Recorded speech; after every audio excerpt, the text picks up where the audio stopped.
예배드리고 주님 바라보며 찬양하기 위해 함께 참여하신 모든 분들 주님의 이름으로 축복합니다. 우리 줌으로 들어오신 분들도 계시고 또 유튜브로 보시는 분들도 계신 줄 믿는데 우리 서로 사랑의 인사 함께 나누도록 하겠습니다. 축복합니다. 환영합니다. 반갑습니다. 오늘 저녁에도 하나님께서 우리에게 필요한 은혜를 또 예배를 통해서 주실 줄로 믿습니다. 먼저 광고를 좀 하나 드릴 텐데 여러분 이미 목장을 통해서 메시지를 받으신 분들 계시고 혹시 아직 못 받으신 분들 계시면 우리 소목자님들이 빨리 그 정보를 알려주시면 감사드리겠어요. 그 백신을 맞으신 분들도 계시죠. 그리고 맞고 싶은데 등록이 잘 안 돼서 아직까지 못 맞으신 분들도 계세요.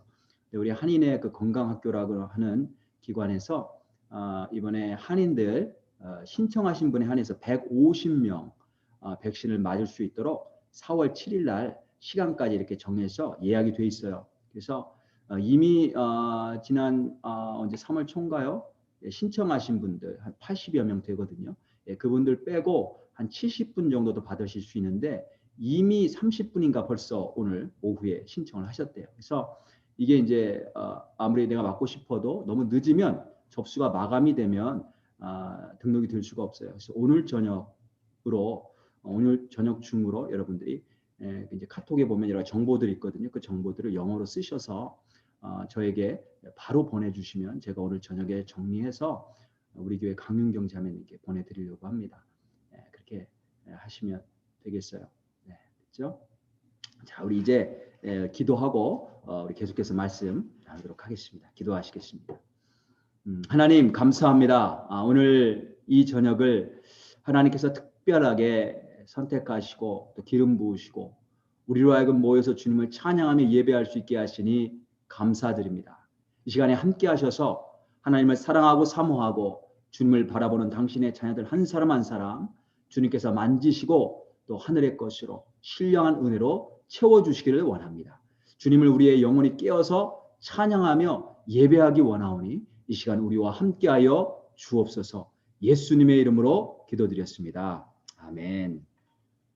자, 우리 함께 말씀 함께 보도록 하겠습니다. 오늘은 마태복음 22장 1절부터 14절까지 보도록 하겠습니다. 마태복음 22장입니다.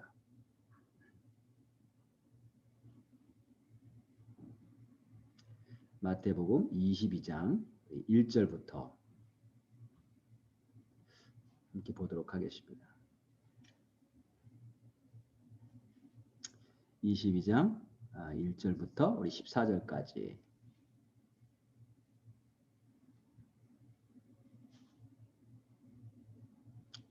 다 찾으셨죠? 우리 한번 한 목소리로 함께 읽어보도록 하겠습니다. 예수께서 다시 비유로 대답하여 이르시되 천국은 마치 자기 아들을 위하여 혼인잔치를 베푼 어떤 임금과 같으니 그 종들을 보내어 그 청한 사람들을 혼인잔치에 오라 하였더니 오기를 싫어하거늘 다시 다른 종들을 보내며 이르되 청한 사람들에게 이르기를 내가 오찬을 준비하되 나의 소와 살찐 짐승을 잡고 모든 것을 갖추었으니 혼인잔치에 오소서 하라 하였더니 그들이 돌아보지도 않고 한 사람은 자기 밭으로 한 사람은 자기 사업하러 가고 그 남은 자들은 종들을 잡아 모욕하고 죽이니 임금이 노하여 군대를 보내어 그 살인한 자들을 진멸하고 그 동네를 불사르고 이에 종들에게 이르되 혼인잔치는 준비되었으나 청한 사람들은 합당하지 아니하니 네 거리 길에 가서 사람을 만나는 대로 혼인잔치에 청하여 오라 한데 종들이 길에 나가 악한 자나 선한 자나 만나는 대로 모두 데려오니 혼인잔치에 손님들이 가득한지라. 임금이 손님들을 보러 들어올새 거기서 예복을 입지 않은 한 사람을 보고 이르되 친구여 어찌하여 예복을 입지 않고 여기 들어왔느냐 하니 그가 아무 말도 못하거늘 임금이 사환들에게 말하되 그 손발을 묶어 바깥 어두운 데에 내던지라. 거기서 슬피 울며 이를 갈게 되리라 하니라. 청함을 받은 자는 많되 택함을 입은 자는 적으니라. 아멘. 남동생이 한 사람이 있는데 남동생이 지금 목회하고 있어요. 한국에서. 근데 어릴 적부터 넉살이 좋았어요. 넉살이. 제가 기억하기로는 한 중학교 때 같은데 토요일이 되면 친구들하고 함께 토요일 날 이렇게 결혼식이 많잖아요. 그러면 시내에 있는 결혼식장에 아무데나 들어가는 거예요. 그냥 아무 결혼식장 모르는데 쑥 들어가요. 뭐 신랑 신부 아무도 모르는데 들어가서 결혼식에 참여해서 축하해주고 박수 쳐주고 그 다음에 이제 끝나고 나서 피로연 식당에 들어가는 거죠. 들어가서 온갖 맛있는 음식을 배부르게 먹고 이제 나오는 거예요. 그걸 한동안 즐기더라고요. 매주 토요일만 되면 그 예식장마다 돌아가면서 이렇게 들어가서 결혼식 참여하고 맛있는 것도 실컷 먹고 왔어요. 참 넉살이 좋아서 저는 그런 게 참 부럽기도 하고 했습니다. 지나가는 객이라도 나그네라도 참석해서 기뻐해주는 풍성한 잔치가 혼인잔치예요. 본문에 보니까 예수님께서 천국을 비유하시는데 뭐로 비유하시나 한번 보겠습니다. 2절 보니까 천국은 마치 자기 아들을 위하여 혼인잔치를 베푼 어떤 임금과 같으니. 그렇죠? 임금.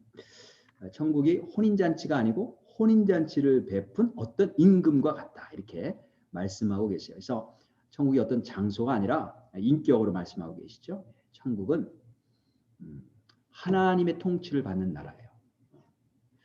그러니까 지금도 하나님의 통치를 받으면 그렇죠? 그 온전히 받을 때 천국이 우리 삶 가운데 임하게 되죠. 그래서 우리가 하나님의 통치를 받을 때 이제 천국을 우리가 경험하고 그 천국을 맛보게 되는데 하나님의 통치를 받으려면 하나님이 어떤 분이신지 알아야 그 다음에 이제 하나님의 통치를 받고 이제 천국을 알게 되죠. 그래서 이제 예수님이 비유를 말씀하실 때 천국에 대해서 꼭 이렇게 하나님이 어떤 분이신지를 말씀하세요. 본문을 보니까 첫 번째로 하나님이 어떤 분으로 나오는가 하면 하나님은 초청하시는 분이시다. 초청하시는 분이시다.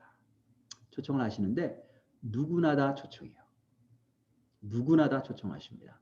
어디로 초청하시는가 하면 혼인잔치로 초청하시는 분이시다. 그렇죠? 잔치란 그 특징이 뭐냐면 즐겁고 풍성한 거예요. 잔치에 가면 좋아요. 기분도 좋고 풍성하고 그게 잔치예요. 근데 그 잔치가 그런 특징이 있는데 그 잔치 가운데 가장 기쁘고 가장 즐거운 잔치가 어떤 잔치냐면 혼인잔치죠. 혼인잔치. 물론 이제 하나님이 초청하시는 잔치는 세상적으로 먹고 마시는 잔치가 아니에요. 영혼의 참된 만족과 정말 진정한 생명이 충만한 그런 잔치죠. 그것을 설명하기 위해서 혼인잔치를 지금 사용하고 계시는 거예요. 어떤 사람들은 예수님을 믿으라고 하면 예수 믿으면 내가 귀찮아져. 내가 하고 싶은 거 못하게 돼. 그래서 내가 자꾸 내 삶을 제한하게 돼. 이렇게 꺼리는 분들이 있는데 하나님께서 우리를 초청하실 때에는 잔치로 초청하시는 거예요. 잔치로의 초청이에요. 가시나무새라고 하는 명곡이 있습니다. 이제 우리 크리스찬인 분이 그를 작사 작곡을 했는데요. 저는 이 가시나무새를 이 노래를 들을 때마다 언제나 눈물이 나요. 왜냐하면 인간 실존에 대해서 너무나 잘 표현하고 있어요. 그러니까 내가 정말 어떤 존재인지 이거를 너무나 정말 문학적으로 잘 표현해주고 있어요. 그 가사를 보면 이런 내용이죠. 내 속엔 내가 너무 많아. 당신의 쉴 곳이 없네. 내 속엔 헛된 바램들로 당신의 편할 곳이 없네. 내가 뭔가를 자꾸 바라는데 이게 헛될 뿐만이 아니라 다른 사람들을 힘들게 하는 거예요. 내 속엔 내가 어쩔 수 없는 어둠. 내 속엔 내가 이길 수 없는 슬픔. 어둠이 있고 슬픔이 있는데 그걸 내가 어떻게 할 수가 없어. 마치 무성한 가시나무 숲 같네. 바람만 불면 그 메마른 가지 서로 부대끼며 울어대고. 야, 가시나무가 가시가 많잖아요. 근데 메말랐어. 쿠션이 하나도 없단 말이죠. 근데 그게 꽉 차 있는데 한두 개가 아니고 꽉 차 있어요. 그게 바람만 조금만 불어도 바깥에서 조금만 충격이 있어도 서로 막 비비니까 얼마나 고통스럽겠어요. 얼마나 아프겠어요. 근데 그게 내 안에 있다라는 거죠. 내 안에. 내 안에서 그런 일들이 일어난다. 다른 사람이 상처를 주는 게 아니고 내 안에 있는 가시나무들이 서로 부딪힌다는 거예요. 바람만 불면 외롭고 또 괴로워 슬픈 노래를 부르던 날이 많았는데 내 속엔 내가 너무 많아 당신의 쉴 곳 없네. 참, 저는 이 가사를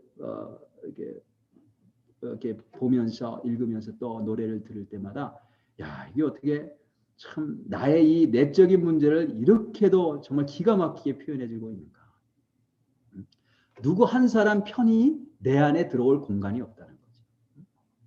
근데 문제는 뭐냐면 이 문제를 이게 해결이 안 되는 거예요. 이 문제가 해결이 안 되는 거예요. 그래서 내가 이길 수 없는 슬픔, 내가 어쩔 수 없는 어둠. 이게 하덕교라고 하는 집사님이 만든 노래인데 죄에 빠져서 스스로 자신을 구원할 수 없는 그 인간의 그 처절한 모습, 나의 모습 정말 잘 표현해주고 있어요.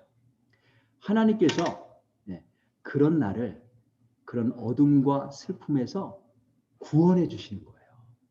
내가 어쩔 수 없는 어둠과 슬픔인데 거기서 나를 건져내 주시는 거예요. 그게 구원인 거예요. 그게 하나님의 구원의 은혜인 거예요. 그래서 하나님께서 이렇게 말씀하시죠. 오 너희 모든 목마른 자들아 물로 나오라. 너의 영혼이 살리라. 예수님께서도 이렇게 초청해 주시죠. 수고하고 무거운 짐진 자들아 다 내게로 오라. 내가 너희를 쉬게 하리라. 제가 가장 좋아하는 성경 구절 가운데 한 구절인데요. 수고하고 무거운 짐진 자들아. 제가 전도할 때 이 구절을 가지고 이렇게 같이 나누면 거의 모든 사람들이 다 공감합니다. 다 공감해요. 숙연해지고 이 말씀 앞에. 하나님께서 우리를 모든 어둠과 슬픔에서 건져내시는 것을 그걸 구원이라고 불러요. 야, 이거 구원받았을 때 나는 도저히 내 힘으로는 어떻게 할 수 없는 이 상황 속에서 내가 구원받았을 때 얼마나 기쁠까요? 인간 내면의 어둠과 슬픔을 모르는 사람은 구원의 기쁨도 몰라요. 누가 구원을 받고 누가 그 하나님의 구원의 은혜를 깨닫는가 하면 나는 어찌할 수 없음을 깨닫고 나는 어떻게 할 수 없다. 내 힘으로는 도저히 안 된다. 이것을 절실하게 깨닫고 온전히 하나님의 긍휼을 구하는 사람. 그 사람이 구원받는 거예요. 그 사람이 구원받았을 때 하나님의 놀라운 은혜를 깨닫고 기쁨이 충만해지는 거죠. 그래서 이 구원의 기쁨을 달리 표현할 방법이 없어서 오늘 예수님께서는 가장 기쁘고 신나는 잔치에 비유하는 거예요. 혼인잔치. 하나님의 초청은 이런 혼인잔치로의 초청이라는 거예요. 우리가 하나님의 이 기쁨의 잔치에 참여하기 위해서 해야 될 일은 뭐냐면 가장 먼저 하나님의 초청에 응하는 거예요. 오늘 본문 말씀해 보니까 하나님께서 우리에게 뭐 잔치를 준비해라, 뭐 행사장을 뭐 청소해라, 입장료를 가지고 와라 그렇게 말씀 안 하세요. 모든 게 다 준비됐으니까 그냥 오기만 하면 된다고 말씀하세요. 제 남동생 이야기를 했는데 그냥 결혼식장에 들어가서 필요한 들어가서 마음대로 들어가 축하하고 먹고 이게 사실은 하나님 나라의 원리예요. 다 준비됐어요. 그냥 오기만 하면 돼요. 오기만 하면 돼요. 거기에 초청에 응하기만 하면 돼요. 그런데 사람들이 어떻게 반응하냐면 거절을 해요. 3절 한번 보겠습니다. 3절. 그 종들을 보내어 그 청한 사람들을 혼인잔치에 오라 하였더니 오기를 싫어하거늘 오기를 싫어요. 그래서 안 온다고 해요. 그러니까 하나님이 또 다시 초청하죠. 4절에 다시 다른 종들을 보내며 이르되 청한 사람들에게 이르기를 내가 오찬을 준비하되 나의 소와 살찐 짐승을 잡고 모든 것을 갖추었으니 혼인잔치에 오소서 하라 하였더니 초청이 또 거절해요. 9절에 쭉 내려가 보면 이번에는 내 거리 길에 가서 사람을 만나는 대로 혼인잔치 청하여 오라 하는데 하나님 어떤 분이시냐면 사람들이 거절하지만 계속 초청하세요. 사람들이 왜 거절하는가? 그 거절하는 내용을 한번 보겠습니다. 왜 사람들이 기쁘고 즐거운 참 은혜의 자리를 거절하는가? 우리 5절에서 6절 한번 보겠습니다. 그 이유를 한번 볼게요. 그들이 돌아보지도 않고 한 사람은 자기 밭으로 한 사람은 자기 사업하러 가고 그 남은 자들은 종들을 잡아 모욕하고 죽이니. 거절하는데 여기 보니까 두 가지 이유예요. 한 사람은 자기 밭, 한 사람은 자기 사업하러 간다고 하는데 두 가지 이유. 첫 번째는 너무 바빠서 자기 일이 바빠서. 그죠? 안 가는 거죠. 두 번째는 가치관이 달라서. 무엇이 중요한지 가치관이 달라서. 먼저 사람들이 왜 거절하냐면 세상 일이 너무 바빠서 거절해요. 밭도 돌봐야 되고 사업도 돌봐야 되고 너무 바쁘니까 주님이 초청하셔도 그 돌아보지도 않고 그냥 뭐 생각도 안 하고 그냥 거절해 버리는 거예요. 내가 지금 바쁜데 어떻게 뭐 거기 가서 이렇게 시간 보낼 그런 여유가 있는가? 없다는 거죠. 내가 너무 바빠서. 세상은 우리를 바쁘게 만들어요. 그래서 하나님을 찾지 않게 만듭니다. 일주일 내내 정신없이 살다가 여기 오늘 수요예배 참여하신 분들은 뭐 그런 분들이 안 계시죠.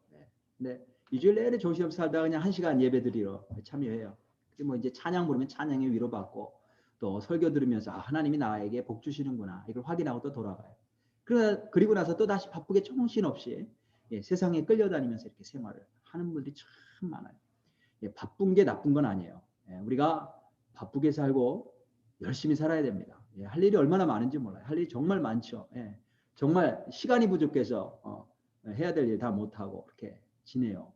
근데 문제는 뭐냐면 바쁜 게 문제가 아니고요. 바빠서 하나님과 멀어지는 게 문제예요. 내가 너무 바쁘기 때문에 하나님과 교제하지 못한다. 주님이 부르시는 음성을 듣지 못한다. 거기에 눈길도 주지 못한다. 라고 하면 그게 문제가 되는 거예요.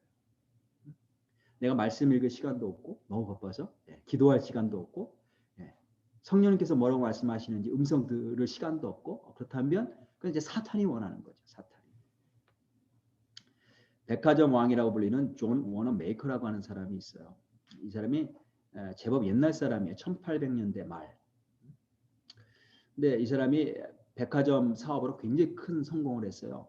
제가 사진을 보니까 뭐 어마어마하더라고요. 지금 봐도 어마어마하게 큰 그런 건물을 소유하고 백화점을 여기저기 지점을 냈어요. 뭐 뉴욕, 필라델피아. 근데 가장 큰 백화점을 만들어서 성공했던 사람이에요. 그 당시에 벌써 옛날 일인데 벌써 100년도 훨씬 더 지난 일인데 그때 벌써 이 사람이 어떤 정책을 썼냐면 고객이 왕이다. 그때 그다음에 정가 판매 딱 가격표 다 붙여서 그대로 정가 판매. 그다음에 반품 교환. 마음에 안 들면 반품해 준다. 야, 그때 벌써 그 당시에 이런 정책을 썼던 거예요. 그래서 사업에 엄청나게 큰 성공을 했어요. 여러분 얼마나 바빴을까요? 우리 사업하시는 분들은 아시잖아요. 너무너무 바빴던 사람인데 23대 대통령 벤자민 해리슨 대통령이 대통령이 되고 나서 이 워너메이커를 불러서 당신 최신부 장관을 좀 맡아주시오. 이렇게 부탁을 했단 말이에요. 최신부 장관. 그때 워너메이커가 대통령님 제가 지금 사업이 너무 바빠서 도저히 시간이 안 됩니다. 이렇게 거절하지 않았다는 거예요. 뭐라고 얘기를 했냐면 대통령님 저는 주일 성수와 주일학교 교사로 봉사하는 일을 무엇보다 소중하게 생각하고 있습니다. 만일 주일 성수와 주일학교 교사를 계속할 수 없다면 제가 장관직을 수락할 수 없습니다. 그러니까 이제 해리슨 대통령이 그렇게 하라고 허락을 해주고 약속을 해줬어요. 그래서 이 워너메이커가 최신부 장관 일을 하면서 주말마다 워싱턴 DC에서 필라델피아로 계속 여행을 했대요. 주일날 교회에서 아이들에게 성경을 가르치기 위해서. 그래서 그가 주일학교 부장으로 섬기는 동안에 그 교회 아이들이 6천 명까지 성장했다고 그래요. 6천 명. 참, 아이들만 6천 명. 그래서 우리가 너무 바빠가지고 주님과 시간을 갖지 못한다? 이거는 이미 천국을 잃어버린 사람이에요. 잃어버린 삶이에요. 하나님이 우리를 초청하세요. 그분이 초청하시는 곳에 진짜 기쁨이 있고 진짜 만족이 있고 진짜 행복이 있고 진짜 삶의 의미가 있고 진짜 즐거움과 잔치가 있어요. 그래서 우리가 할 일은 뭐냐면 그 초청에 응하는 거예요. 응하는 거. 자, 왜 이 사람들이 거절하느냐? 너무 바빠가지고 나는 너무 바빠서 돌아보지도 않는 거죠. 두 번째, 왜 임금의 초청에 거절했냐면 그들의 가치관이 달랐어요. 뭐냐면 세상 일이 더 중요하다는 거예요. 세상 일이 더 가치가 있다라고 여겼어요. 밭으로 가고 사업을 돌보러 가고 그게 더 중요하다고 여겼던 거죠. 사람들은 가치관에 대한 혼란이 있어요. 뭐가 중요한지 착각을 해요. 그러니까 판단을 제대로 못하는 거예요. 늘 잘못해요. 판단을. 심지어 나는 바쁘지 않아. 집에서 그냥 놀고 있어요. 집에서 놀아도 하나님 초청에 응하지 않아요. 왜냐하면 그게 가치가 없다고 생각하는 거예요. 바빠서 뭐 못하는 게 아니라. 저희 교회 한 교인 가운데 한 분이 이제 이사를 가시면서 이제 가시기 전에 함께 이제 식사를 했어요. 그래서 이제 같이 교제하면서 이야기를 나누는데 그분이 간증을 하는 거예요. 그분의 언니 이야기를 하셨어요. 저희 교회 예배 때도 참여를 하셨어요. 그 언니 분께서. 그 언니에게는 딸과 아들이 있는데 둘 다 대학교 들어가는 시점에서 이 언니가 고민을 하는 거예요. 11조가 걸리는 거예요. 11조. 아이들 이제 대학 들어가려면 이제 학비가 필요한데 뭐 한 명도 아니고 두 명 이제 계속 줄줄이 들어가게 되는데 이거 미리 모아놔야 되는 거 아닌가. 그러면 11조 내지 못하고 막 고민을 했단 말이에요. 고민하고 기도하다가 이제 결국 결론을 내기를 하나님께 다 맡기고 대학 등록 하나님께 맡기고 11조를 온전히 내기로 했어요. 근데 결론을 얘기를 하면 어떻게 됐냐면 아이들 모두 둘 다 대학 등록금을 낸 적이 없대요. 왜냐하면 다 장학금을 받은 거예요.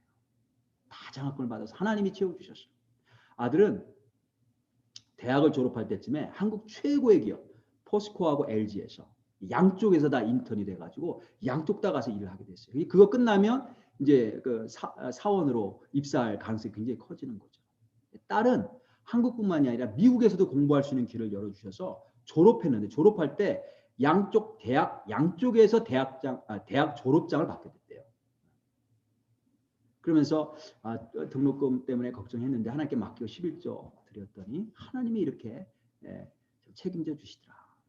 많은 사람들이 11조 이렇게 생각하면요, 이거 뭐 아이들 대학 등록금보다 가치 없어 라고 생각할 수 있어요. 이건 좀 뭐 좀 안 내도 애들 등록금이 당장 중요하지. 이게 이제 가치관의 문제인 거예요. 가치관.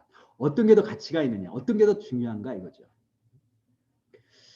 아이들 먹이는 햄버거 값 6불 7불은 아깝지 않다고 생각해요. 저희도 햄버거를 이렇게 사 먹어서 아는데 한번 햄버거 뭐 5명 식구들 이렇게 먹으니까 한 30불 넘게 들어가더라고요. 한 번에 그냥.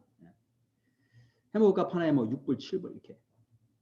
그런데 큐티책 5불은 너무 아까워서 갈등하시는 분들 계세요.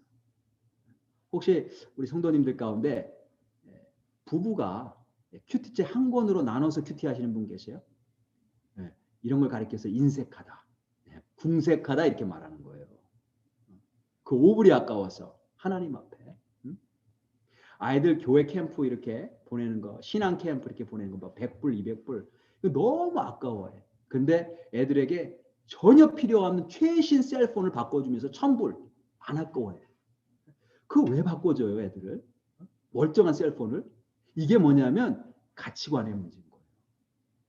뭐가 더 가치가 있느냐? 제가 처음에 아프리카 단기 선교 갈 때 이제 아프리카 가게 되면 아무래도 이제 비용이 참 문제가 돼요. 이제 미니멈 2,000불이 드는 거예요. 미니멈 2,000불. 근데 그 당시에 제가 처음에 이제 아프리카 단기 선교 갈 때 그 2,000불이 저에게는 그 당시 저의 전 재산이었어요. 그때 이제 제가 셀폰을 30불짜리 쓰고 있었어요. 30불. 제가 아이패드가 너무너무 필요했어요. 선교, 이렇게 단기 선교 갈 때 이제 뭐 거기 신학생들 가르치고 하려면 책을 가져가야 돼. 이만큼 가져가야 되거든요. 근데 아이패드 있으면 그 안에 다 담아서 가져갈 수 있거든요. 이렇게 하나로. 설교할 때도 뭐 강의할 때 이거 하나만 있으면 너무너무 편해서 이게 정말 필요했는데 그걸 못 사고 그냥 이렇게 샘스클럽 가면 만지작거리고 차마 못 사고 할 때예요. 그래서 이제 단기 선교 가려고 2,000불 딱 준비하고 가려고 하다가 문득 이렇게 생각해 보니까 그 2,000불이면 그 아이패드를 식구 숫자대로 다 사겠더라고요. 야, 그러니까 제가 잠시 갈등이 되는 거야. 야, 이거 아이패드 살 수 있는데.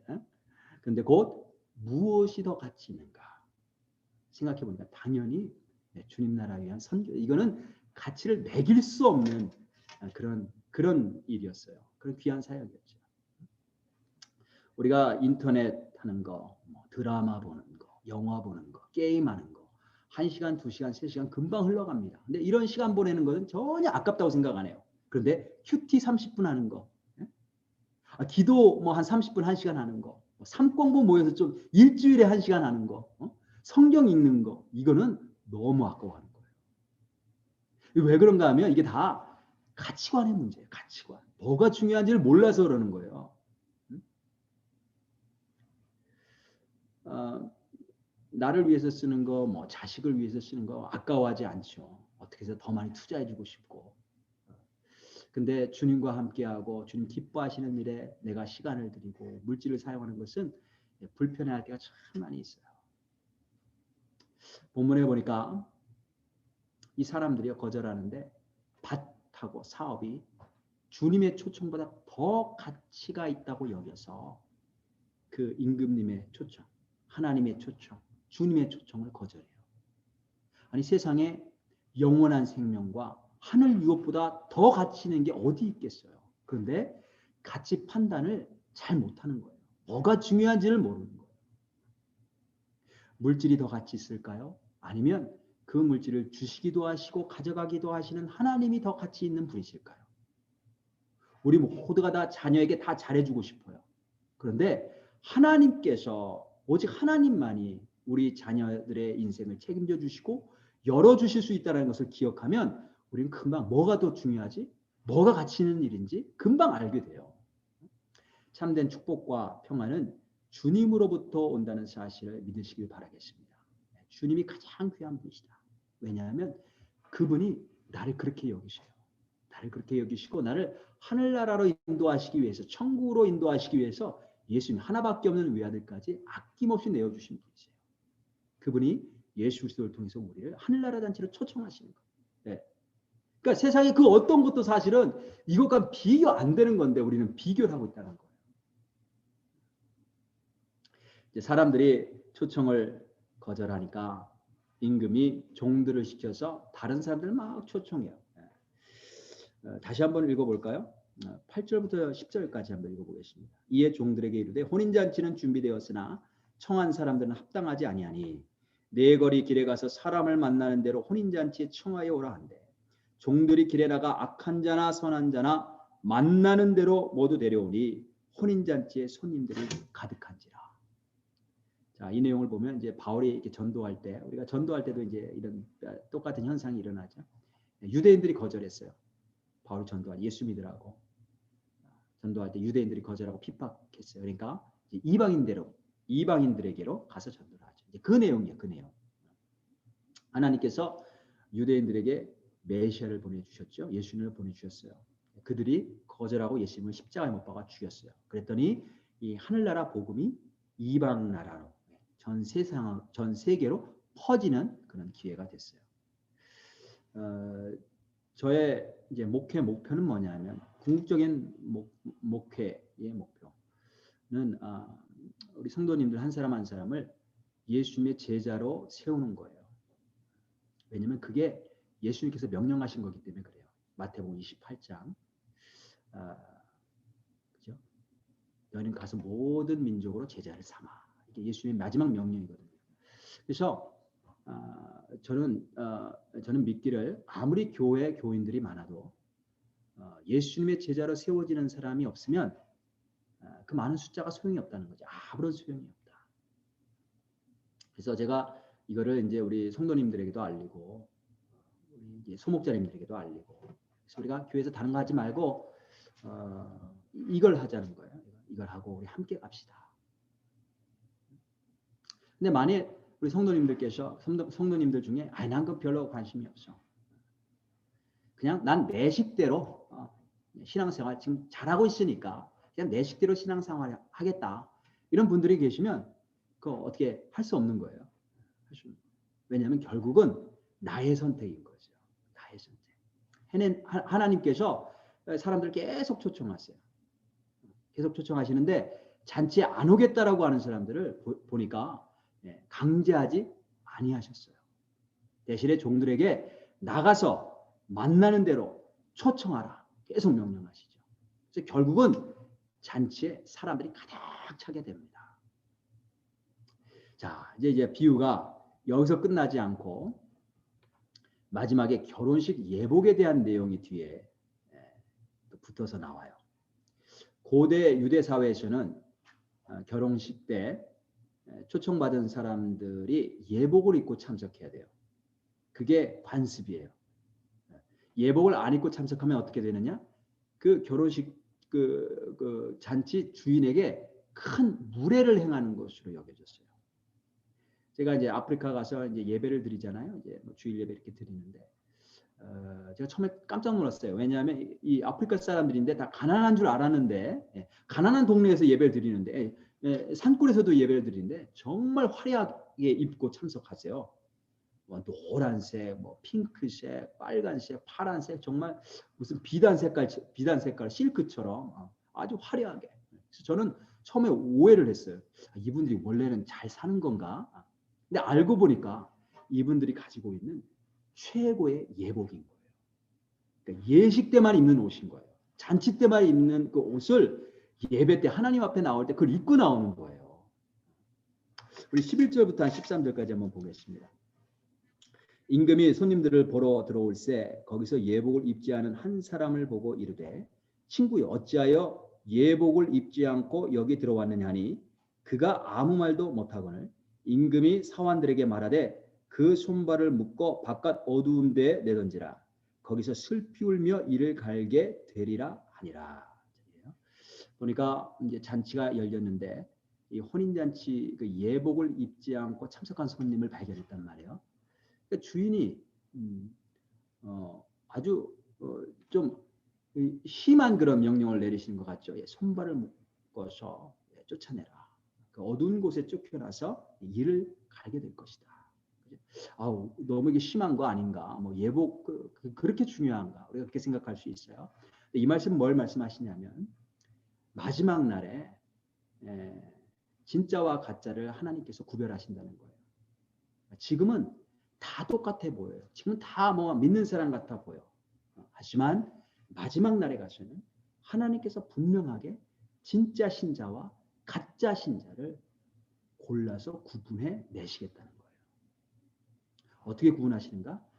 그가 예복을 입고 있는가 입고 있지 않은가 이걸로 구분하시겠다는 거예요. 제가 유학 공부할 때 이제 박사과정에서 이제 공부를 하는데 그 수업 가운데 콜로키움이라고 하는 수업이 있어요. 그 수업은 뭐냐면 이 콜로키움이라고 하는 수업은 제가 이제 구약을 전공했는데 구약학과의 모든 교수님들이 다 들어오세요. 그리고 구약을 전공하는 모든 박사과정 학생들이 다 모여요. 그래서 돌아가면서 발표를 하고 서로 토론을 하는 그런 수업이에요. 굉장히 중요한 수업이죠. 근데 그 수업에는 드레스 코드가 있어요. 교수님들은 다 정장을 하고 오세요. 넥타이 다 매시고. 발표하는 사람들, 발표자 다 정장해야 돼요. 다른 학생들은 꼭 정장할 필요는 없지만 단정하게 하고 와야 돼요. 그것이 예의예요. 예의. 근데 어느 날 한참 수업을 하고 있는데 갑자기 한 학생이 문을 열고 들어왔어요. 근데 그 콜로키움을 하던 수업 그 교실은 문이 하나밖에 없었는데 그게 앞에 교수님들이 앉아있는 쪽에 문이 있었던 거예요. 그 문을 확 열고 들어오는 거예요. 한 학생이. 근데 그 한 학생이 한국 학생이었어요.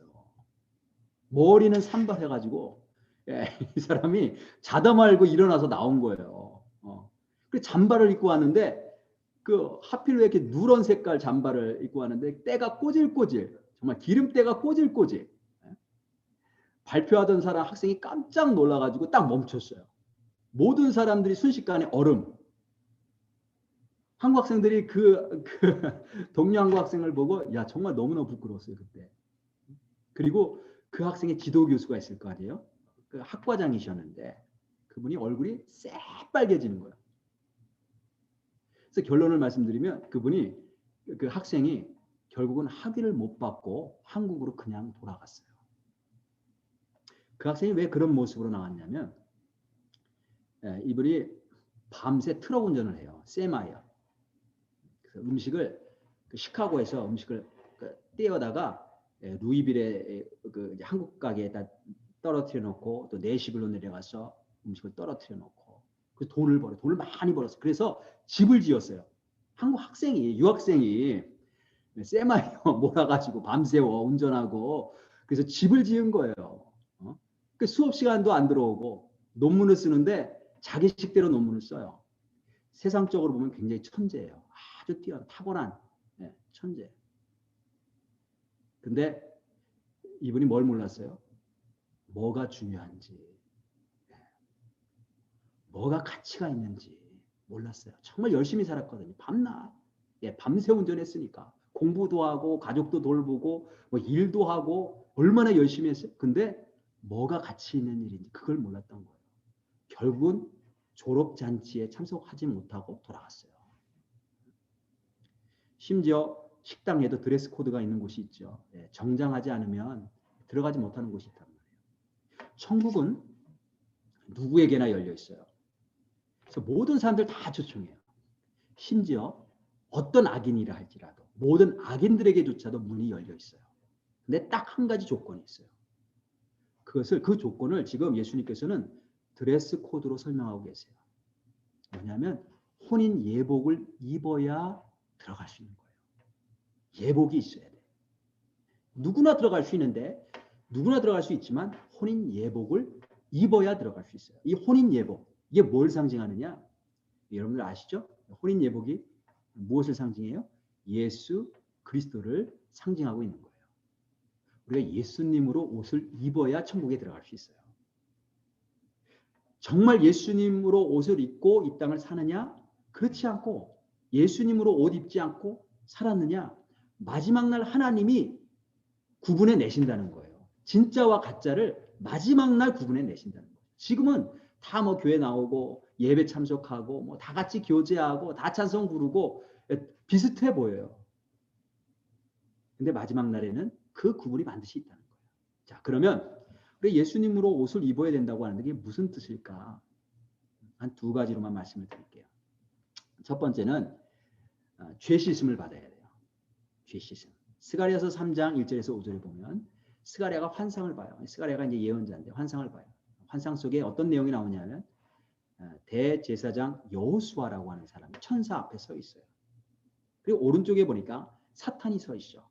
사탄이 서서 참소를 하는 거예요. 고소를 하고 고발을 하는 거예요. accuse.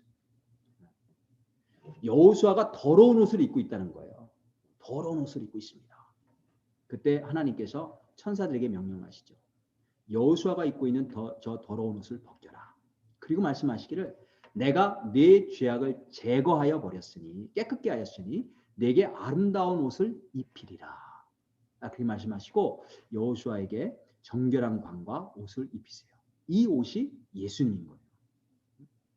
예수님께서 내 죄를 대신해서 죽으셨음을 믿고 죄를 회개하고 죄의 옷을 벗고 거룩하고 정결한 예수님을 내 삶의 새로운 주인으로 모시고 사는 것. 그게 예수님의 옷을 입는 거예요.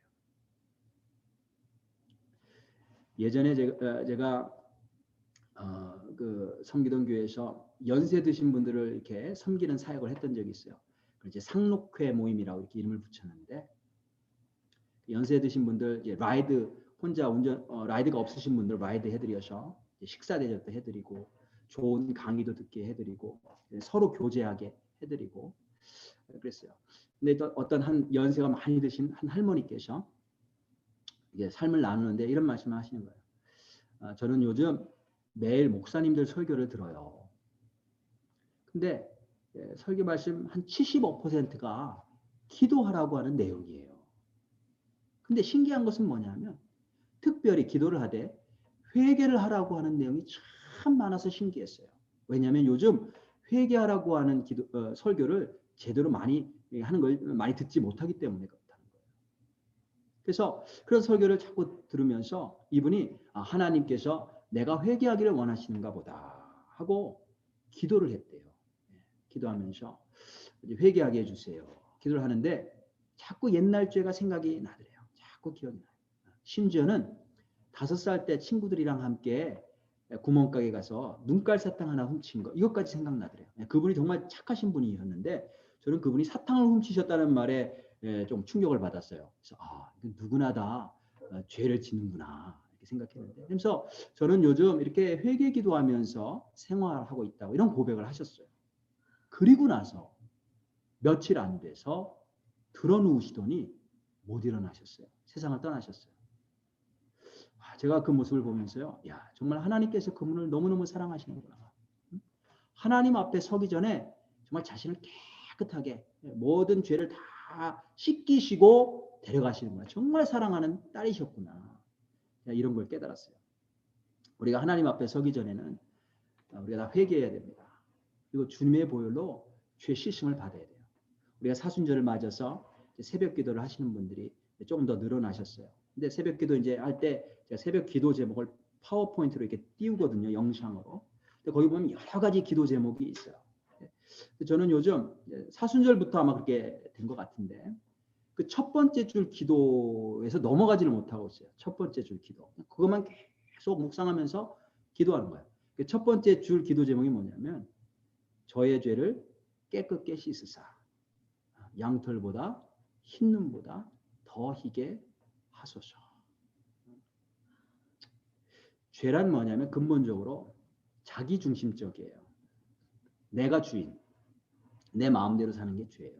그리고 거기서부터 이제 나오는 것들이 다 죄에 대한 말과 행동들이죠. 근데 이게 너무 뿌리가 깊어가지고요. 나 중심적인 생활이 너무 뿌리가 깊어서 이게 내 힘으로 도저히 해결할 수 있는 게 아니에요.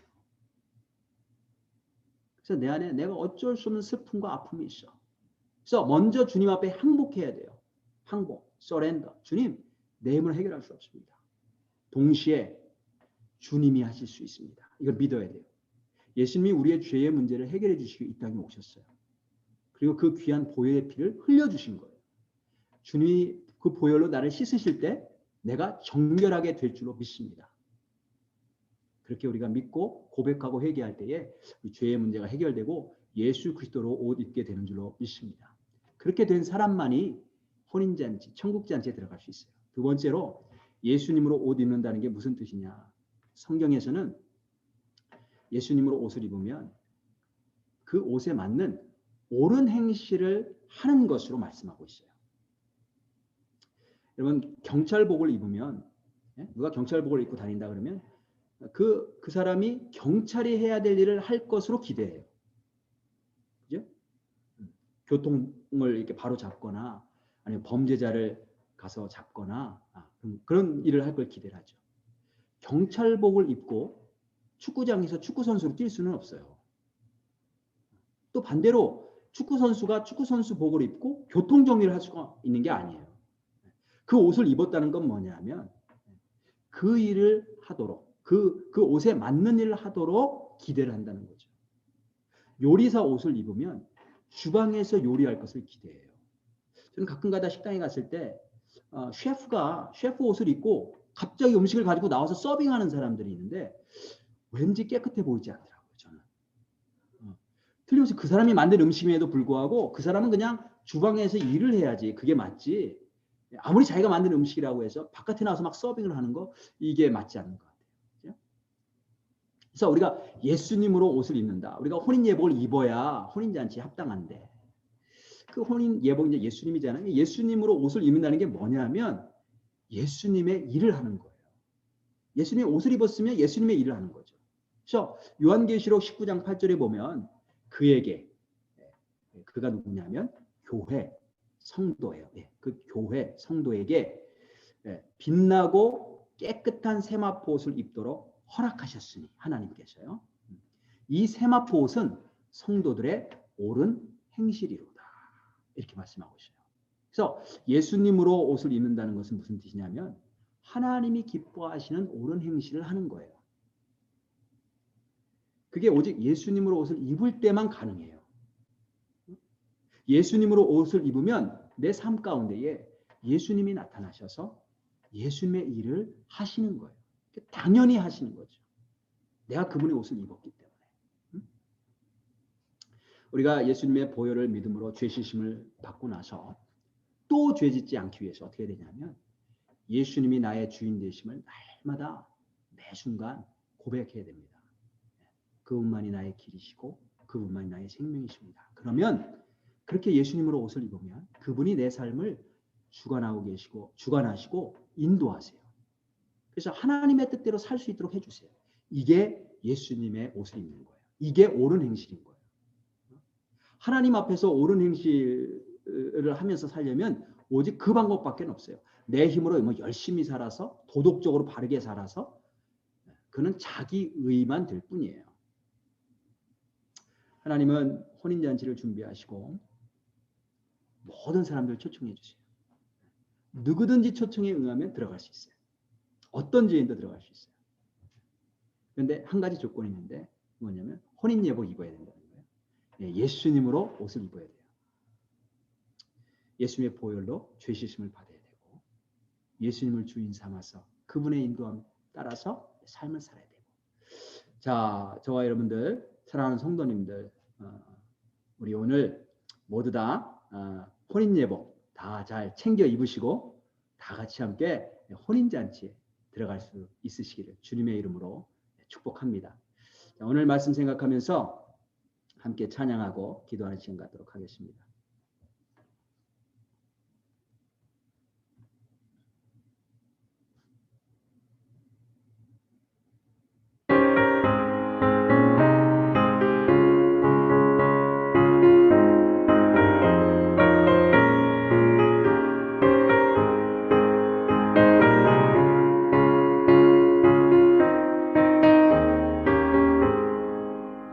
예수 십자가에 흘린 피로써 그대는 씻기려 있는가.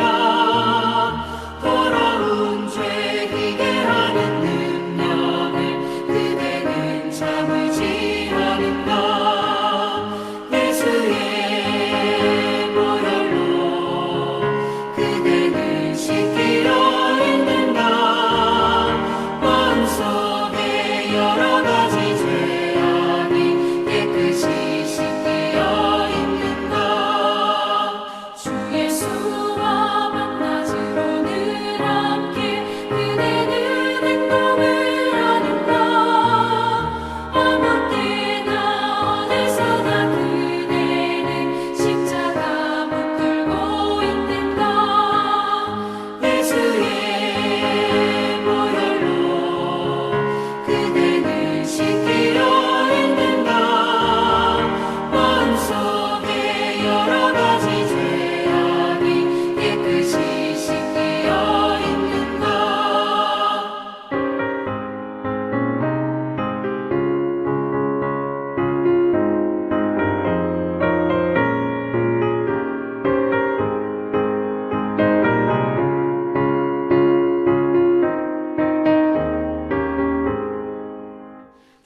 자, 우리 함께 오늘 말씀 생각하면서 기도하도록 하겠습니다.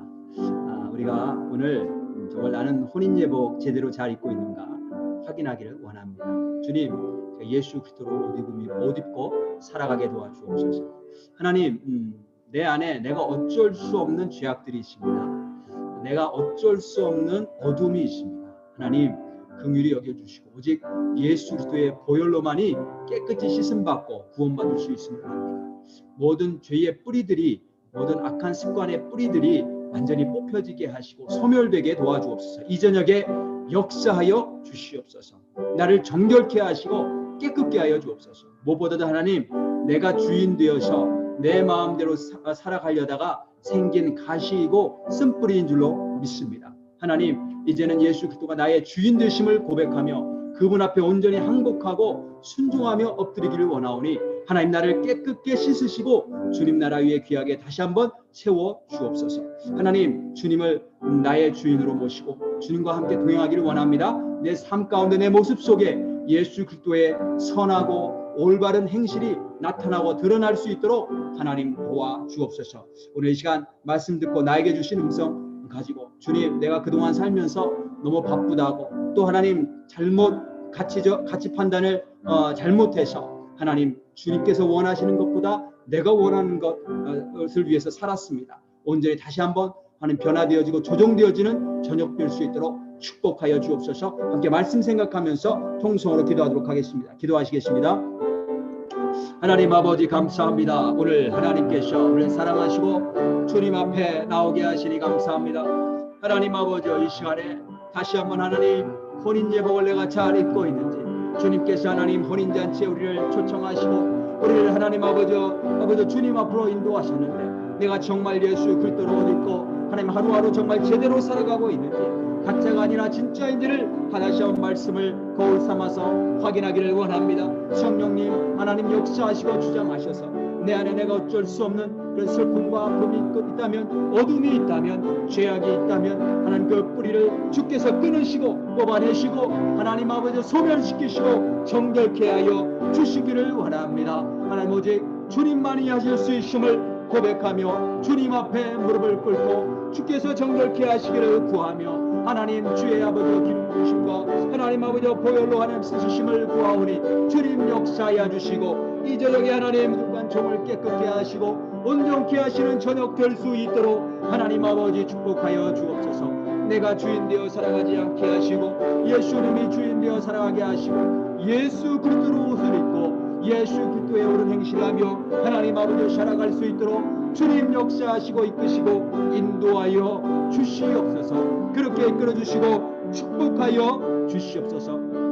매 순간마다 선택해야 될 순간마다 무엇이 중요한지 온전히 가치 판단을 바로 할 수 있도록 하나님 역사하시고 주장하여 주시기를 원합니다.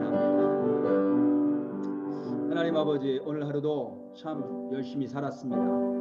하지만 얼마만큼 주님이 기뻐하신 대로 살았는지 다시 한번 확인해 봅니다. 내 열심으로 살지 않게 하시고 하나님 주님이 원하시는 주님이 기뻐하시는 삶으로 열심히 살게 도와 주시옵소서. 예수님이 나의 주인 되게 하시고 정말 무엇이 가치 있는지 진정한 복과 진정한 만족이 어디서부터 내려오는지를 늘 언제나 잊지 않고 기억하며 살아갈 수 있도록 인도하여 주옵소서. 우리가 주님 나라 들어갈 때에 하나님 아버지 혼인예복을 온전히 입고 들어갈 수 있기를 원합니다. 예수 그리스도로 늘 언제나 옷 입고 들어갈 수 있도록 주여 축복하여 주옵소서. 이제 우리 주 예수 그리스도의 은혜와 하나님 아버지의 원하신 사랑과 성령의 감동감화 역사 충만하시니 오늘 이 저녁에 주님 앞에 나와서 예수님을 통해서 우리의 모든 죄를 깨끗이 씻기시고 하늘나라 잔치에 초청하신 그 아버지의 무한하신 사랑과 그 은혜를 다시 한번 기억하고 찬양하고 또 그 앞에 순복하기로 결단하고 돌아가는 당신의 귀한 백성들 머리머리 위에 지금부터 영원까지 함께 하시기를 간절히 축원하옵나이다. 아멘.